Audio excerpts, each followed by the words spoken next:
Hey guys, nursing का number 1 channel study medium में आप सभी का स्वागत है। तो आज के इस वीडियो में मैं आपको नर्सिंग का बहुत ही अच्छे अच्छे कॉन्सेप्ट पढ़ाऊंगा। तो वीडियो को शुरू से एंड तक देखिएगा। और अगर पूरा प्लेलिस्ट देखना है तो डिस्क्रिप्शन बॉक्स में हमने लिंक दे रखा है, और पीडीएफ अगर आपको चाहिए तो हमारा ऐप को जरूर डाउनलोड करें। ऐप का लिंक भी डिस्क्रिप्शन बॉक्स में है।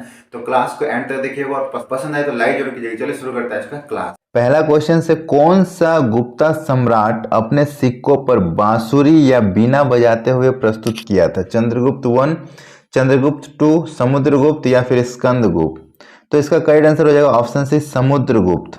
समुद्रगुप्त ने अपने सिक्कों पर बांसुरी या बीना बजाते हुए चित्र को प्रस्तुत किया था।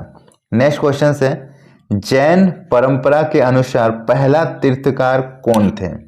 स्थूल बाहु, अग्निसार, ऋषभदेव या फिर हेमचंद्र? सो इसका करेक्ट आंसर हो जाएगा ऑप्शन से ऋषभदेव, क्योंकि जो जैन परंपरा में टोटल कितने तीर्थकर थे? टोटल 24 तीर्थकर थे। 24th नंबर पे महावीर स्वामी थे, महावीर थे। 23 पे कौन थे? पार्श्वनाथ। ये दोनों वेरी इंपॉर्टेंट है। और 1 पे कौन थे? 1 नंबर पे सबसे पहले तो वो थे ऋषभ देव, तो पहला ऋषभ देव थे। ठीक है, नेक्स्ट क्वेश्चन है इनमें से कौन सी प्रथम बौद्ध नन थी? यशोधरा, गौतमी, सुजाता या महामाया? सो इसका करेक्ट आंसर हो जाएगा ऑप्शन बी, गौतमी। गौतमी जो थे वो पहला बौद्ध नन थी। बौद्ध नन मीन्स क्या हो गया कि बौद्ध धर्म को अपनाने वाली पहली जो उनकी अनुयायी तो वो थे गौतमी। ओके, तो सबसे पहले इन्होंने बौद्ध धर्म को अपनाया और इन्होंने इनको धर्म होने का दर्जा दिया। ठीक है, नेक्स्ट क्वेश्चन से संगम साहित्य की भाषा कौन सी थी? तो संगम साहित्य की भाषा क्या थी? तमिल, प्राकृतिक, पाली या फिर संस्कृत? सो इसका करेक्ट आंसर हो जाएगा ऑप्शन है तमिल। संगम साहित्य में तमिल भाषा यूज होता था। ठीक है, नेक्स्ट क्वेश्चन से सबसे पुरानी भारतीय दवा आयुर्वेद का उद्गम कहाँ से हुआ? आयुर्वेद जो आपने सुना होगा दवाई, ये कहाँ से उद्गम हुआ है? ऋग्वेद से, यजुर्वेद से, अथर्ववेद से, सामवेद से? सो इसका करेक्ट आंसर हो जाएगा ऑप्शन सी, अथर्ववेद। ठीक है, वेद जो होते हैं वो एक्चुअली 4 होते हैं, 4 वेद होते हैं। इसमें से एक ऋग्वेद, दूसरा यजुर्वेद, तीसरा सामवेद और चौथा अथर्ववेद। तो जो आयुर्वेद है वो अथर्ववेद से लिया गया है। ठीक है, इनका जिक्र सबसे पहले अथर्ववेद में था। नेक्स्ट क्वेश्चन से मोहनजोदाड़ो की सबसे बड़ी इमारत कौन सी थी? तो इस सभ्यता में सबसे बड़ी इमारत कौन सी थी? बहुत बड़ी नहाने की जगह जिसको ग्रेट बाथ बोला जाता था। ऑप्शन में बड़ा धन्यागार जिसको ग्रेट ग्रेनरी बोला जाता था। ऑप्शन सी, सभा भवन या फिर आयतकार भवन? सो इसका करेक्ट आंसर हो जाएगा ऑप्शन बी, बड़ा धन्यागार। ठीक है, जिसको ग्रेट ग्रेनरी बोला जा रहा है। ये सबसे बड़ी इमारत थी उस टाइम, मोहनजोदड़ो के टाइम। ठीक है, नेक्स्ट क्वेश्चन से किसके संरक्षण में असंगम साहित्य की रचना की गई? चोल, चेर, पांड्य या फिर चालुक्य? सो इसका करेक्ट आंसर हो जाएगा ऑप्शन सी, पांड्य। पांड्य के टाइम जो है संगम साहित्य की रचना की गई थी, और ये तमिल लैंग्वेज में किया गया था।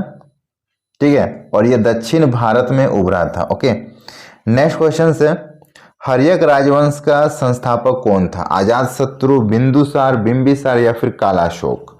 सो इसका करेक्ट आंसर हो जाएगा ऑप्शन सी, बिंबिसार। बिंबिसार जो थे वो हर्यक राजवंश का सबसे पहला राजा था, और उन्होंने हर्यक वंश का संस्थापना भी किया था।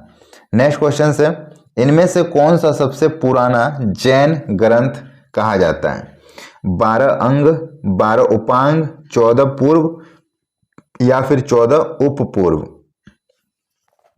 तो इसका जो करेक्ट आंसर हो जाएगा वो होगा ऑप्शन सी, 14 पर्व। ठीक है, 14 जो पर्व थे वो सबसे पुराना जैन ग्रंथ था। ठीक है, नेक्स्ट क्वेश्चन से किस बौद्ध सन्यासी के प्रभाव में आकर अशोक बौद्ध धर्म का अनुयायी बन गया? उपगुप्त, उपाली, राधागुप्त या फिर नागसेन? सो इसका करेक्ट आंसर हो जाएगा ऑप्शन ए, उपगुप्त। उपगुप्त के प्रभाव में आकर अशोक ने क्या किया था? बौद्ध धर्म को अपना लिया था। ठीक है, नेक्स्ट क्वेश्चन से भारत सरकार द्वारा अपने देश के राष्ट्रीय चिन्ह के रूप में अपनाया गया जो अशोक की राजधानी सारनाथ पिलर के धर्म चक्र में कितनी तिल्लियां? आप देखना जो हमारा जो अशोक स्तंभ है उसमें बीच में आपको एक चक्र दिखेगी, उसमें आपको इस तरीके से तिल्ली दिखेगी। तो उसमें तिल्ली की संख्या कितनी है? 15, 20, 24 या 36? Very important questions. तो उसमें तिल्ली जो है 24 है, ठीक है। 24 तिल्ली उसमें पाई जाती है अशोक चक्र के बीच में, धर्म चक्र में। ओके, नेक्स्ट क्वेश्चन है, किसने चीन का विशाल दीवार बनाया था? सबसे बड़ा दीवार जो है वो चीन का दीवार है, और उसको किसने बनाया था? फाइयान, पी सी हुआंगटी या फिर हैंग टोंगसंग टी? तो इसको बनाने वाला जो था वो सी हुआंगटी, ठीक है। ये एक चाइनीज थे और इन्होंने चीन का सबसे बड़ा दीवार बनाया था जो विश्व में सबसे बड़ी है। नेक्स्ट क्वेश्चन से, गुप्त युग किसके द्वारा और कब प्रारंभ हुआ? तो गुप्त युग किसके द्वारा? घटोत्कच, श्रीगुप्त, चंद्रगुप्त या समुद्रगुप्त? किसने किया था? तो इसको करने वाला जो संस्थापक था वो श्रीगुप्त था। तो गुप्त वंश का संस्थापक किसने किया था? श्रीगुप्त। और इसी के नाम के वजह से इनका नाम गुप्त वंश पड़ा, ठीक है। और ये कब क्या था? 275 एडी में, ठीक है। 275 एडी में, मतलब ये माइनस में 270 माइनस में अगर आप जाओ तो आपको ये मिलेगा, ठीक है। चलो नेक्स्ट क्वेश्चन से, हर्ष किस राजवंश से संबंधित है? वर्मन, मोखारी, पुष्यमित्र या फिर पुष्यभूति? सो इसका करेक्ट आंसर हो जाएगा ऑप्शन डी, पुष्यभूति। हर्ष जो है वो पुष्यभूति राजवंश के राजा हैं। नेक्स्ट क्वेश्चन से, किसके शासनकाल में हुएंग सांग ने चालुक्य राजा का दौरा किया था? चालुक्य राज्य का दौरा किया था। चालुक्य एक राजवंश था, उसमें हुएन सांग आया था। विक्रमादित्य 2, पुलकेशिन 2, कीर्तिवर्मन 2 या फिर विनयादित्य? सो इसका करेक्ट आंसर हो जाएगा ऑप्शन बी, पुलकेशिन 2। पुलकेशिन 2 ये एक राजा थे। इनके शासन काल में हुएन सांग जो थे वो भारत आए थे यात्रा करने। नेक्स्ट क्वेश्चन से, बादामी के चालुक्यों द्वारा मंदिर बनाने की जो विधि होती है वो कौन सी विधि विकसित की गई? नागर विधि, द्रविड़ विधि, वेश्यर या फिर गोपुरम विधि? ये सभी मंदिर बनाने की एक शैली होती है। अगर आप कभी भी देखना साउथ में जाके मंदिर की जो स्ट्रक्चर होता है, स्टार्टिंग में आपको बहुत बड़ा एक इस तरह से विशाल गेट दिखेगा, उसमें पूरा नक्काशी किया हुआ रहता है पत्थरों की, ठीक है, पूरा नक्काशी, और फिर इस तरह से पूरा उसका डिजाइन रहता है। तो एक चीज देखना कि सभी मंदिरों में ये जो है ना ये आपको सिमिलर दिखते हैं ना, ये गेट। और ये आगे किसी मंदिर में देखना दो इस तरह से हाथी रहते हैं ऊपर में, या फिर दो बाघ रहते हैं, शेर रहते हैं, इस तरह से रहते हैं ना। तो ये सब एक शैली के अंतर्गत आता है, ओके। और वो शैली को ही फॉलो करके हर मंदिर को बनाया जाता था। तो यहाँ पे बोला जा रहा है कि बादामी के चालुक्यों द्वारा मंदिर बनाने की जो शैली थी वो किस शैली से हुई थी? तो वो बेसर विधि से उत्पन्न हुई थी, ठीक है। द्रविड़ जो ये पूरी की पूरी साउथ इंडिया में आपको देखने को मिलेगा। नागर जो है ये नॉर्थ इंडिया में देखने को मिलेगा, ठीक है। गोपुरम आपको मिड इंडिया में आपको देखने को मिलेगा। तो बेसर में आपको बादामी के चालुक्य द्वारा मंदिर की जो रचना थी होती थी, ठीक है। नेक्स्ट क्वेश्चन से, कांचीपुरम में किसने प्रसिद्ध वैकुंठ प्रूमल मंदिर बनाया था? तो कांचीपुरम में जो वैकुंठ प्रूमल मंदिर है वो किसने बनाया था? नरसिंह वर्मन 2, परमेश्वर वर्मन 2, नंदी वर्मन 2 या फिर अपराजिता? सो इसका करेक्ट आंसर हो जाएगा ऑप्शन सी, नंदी वर्मन 2 ने ये बनाया था, ओके। नेक्स्ट क्वेश्चन से, घटिका कौन थे?